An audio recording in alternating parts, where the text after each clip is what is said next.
পৃথিবী সৃষ্টি করার পরে পৃথিবী কাঁপে, আল্লাহ পাথর দিয়ে পেরেক মারলেন, পৃথিবী আর কাঁপে না। সুবহানাল্লাহ। ফেরেশতারা দেখে তো অবাক। ফেরেশতারা বলে, আল্লাহ পাহাড়ের এত শক্তি, পাহাড় গেড়ে দিলেন পৃথিবীতে, আর পৃথিবী কাঁপে না। হাল মিন খালকিকা আশাদ্দু মিনাল জিবাল, আল্লাহ আপনার সৃষ্টির মধ্যে পাহাড়ের চেয়ে শক্তিশালী কি কিছু আছে? আল্লাহ বললেন, নাআম, আছে। আল হাদিদ, লোহা। লোহা পাহাড়ের চেয়ে শক্তিশালী, কারণ লোহা পাহাড়ে মারলে পাহাড় ভেঙে যায়, ঠিক কিনা? ফেরেশতারা আরো অবাক, লোহা এত শক্তিশালী। হাল মিন খালকিকা আশাদ্দু মিনাল হাদিদ, আল্লাহ তাহলে লোহার চেয়ে শক্তিশালী মনে হয় কিছু নাই, আছে? আল্লাহ বললেন, নাআম, আছে। আন্নার, আগুন, কারণ আগুনের মধ্যে লোহা ফেলে দিলে লোহা গলে যায়, ঠিক কিনা?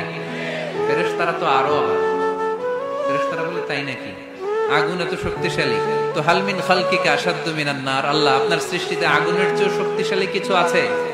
আল্লাহ বলে, আছে। আলমা, পানি, কারণ আগুনের মধ্যে পানি ঢাললে আগুন পাওয়া যায়।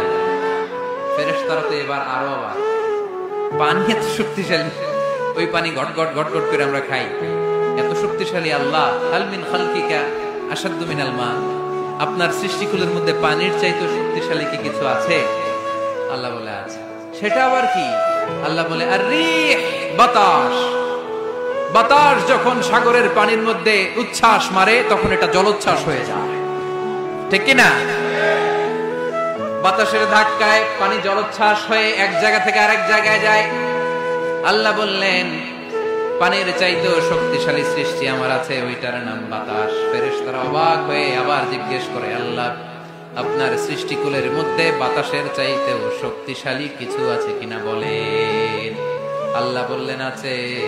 বাতাসের চাইতেও শক্তিশালী হলো আমার আশরাফুল মাখলুকাত মানুষ। মানুষ শক্তিশালী, ওই মানুষ